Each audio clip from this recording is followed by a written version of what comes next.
आपको थोड़ा सा पीछे जाना है और इस 9/11 के बारे में सोचना है। दोनों बिल्डिंग बम से गिराया मोगेम्बो ने और हजारों पिक्चर बना दिया हमारे खोपड़ी को सिंक्रोनाइज करने के लिए कि आतंकवादी ने गिराया है और असली आतंकवादी इजराइल और अमेरिका है, उसी ने ये कांड करवाया था। अब अभी जो ईरान में ये दिखाया जा रहा है, ईरान का न्यूज दिखाया जा रहा है, वो न्यूज कौन दिखा रहा है? वही दोनों टेररिस्ट कंट्री दिखा रहा है। सारा मीडिया, सारा सब कुछ उसका है। वही दिखा रहा है कि ईरान ने दुबई पे हमला कर दिया, उसके आसपास के एरिया में अमेरिका का जो बेस है उस पर हमला कर दिया। एक्चुअली में इजराइल ही सब पे हमला कर रहा है, क्योंकि कुछ मिसाइल और उसके अवशेष जो मिल रहे हैं ना, उसमें मेड इन इजराइल लिखा हुआ है, मेड इन यूएस लिखा हुआ है। ईरान के पास कुछ भी नहीं है बेचारे के पास।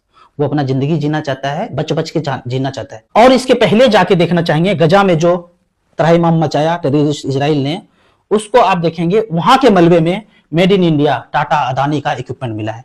तो अब ये संदेश इसमें क्या गया? गाजा को डिस्ट्रॉय करने में अगर हमारे देश का कुछ मिले, हमको लगता है कि ये टाटा अदानी अपना वाला है, लेकिन वो ईस्टइंडिया.com का कंपनी है। अब इसका हथियार अगर गाजा के डिस्ट्रक्शन में मिले तो वहां गल्फ कंट्री को संदेश क्या जाएगा कि जितने भी तेल कंट्री हैं कि भारत हमारा दुश्मन है और इसको तेल मत दो।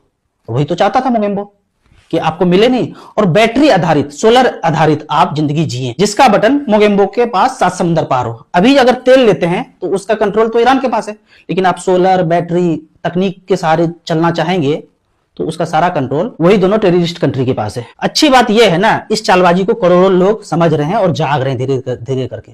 जैसे ही जागना शुरू करते हैं ना, यू टर्न ले लेता है मोगेम्बो, फिर नॉर्मल आपको गैस मिलना शुरू हो जाएगा। 1 सप्ताह 15 दिन के बाद नॉर्मल मिलना शुरू हो जाएगा। भाई हट जाओ पीछे, चालबाजी चल नहीं पाया।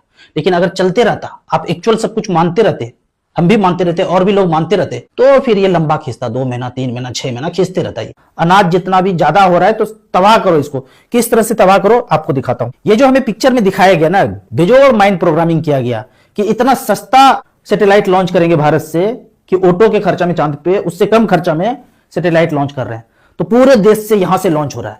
ये फर्जी बातें था, प्योर बकवास था। माइंड प्रोग्रामिंग किया गया कि अब पूरे देश से यहां पे जब लॉन्च करने आ रहे हैं सैटेलाइट, ये झुंझुना कुछ भी नहीं है, सिर्फ माइंड प्रोग्रामिंग है। तो अब देखेंगे एक दिन आसमान में ऐसे करके मुंडी उठा के देखिए, रील छोड़ करके ऊपर देखिए, तो 40 से 50 रॉकेट इस तरह से धुआं छोड़ता हुआ नजर आएगा। और फिर 3 से 4 घंटे के अंदर बारिश का मौसम, सन डिमिंग प्रोजेक्ट ये होना शुरू हो जाएगा। सन डिमिंग प्रोजेक्ट लिखिए, हजारों वीडियो आएगा बिल गेट्स माफिया का। तो इस तरह से करके जो है रॉकेट उड़ता है। कहां से? श्रीहरिकोटा और एटॉमिक रिसर्च भाभा साउथ से उड़ के आता है। ऐसे आसमान साफ है, लेकिन जैसे ही ये रॉकेट देखेंगे 4 से 5 घंटे के बाद इस तरह से बादल मंडराने लगेंगे और तेज बारिश होगा। आधे घंटे के अंदर 100 गुना ज्यादा बारिश होगा।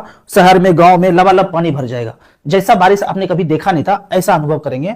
और ये सब कुछ माइंड प्रोग्रामिंग किया गया पिक्चर के थ्रू। तो ऊपर उठाना है सर को, आपस में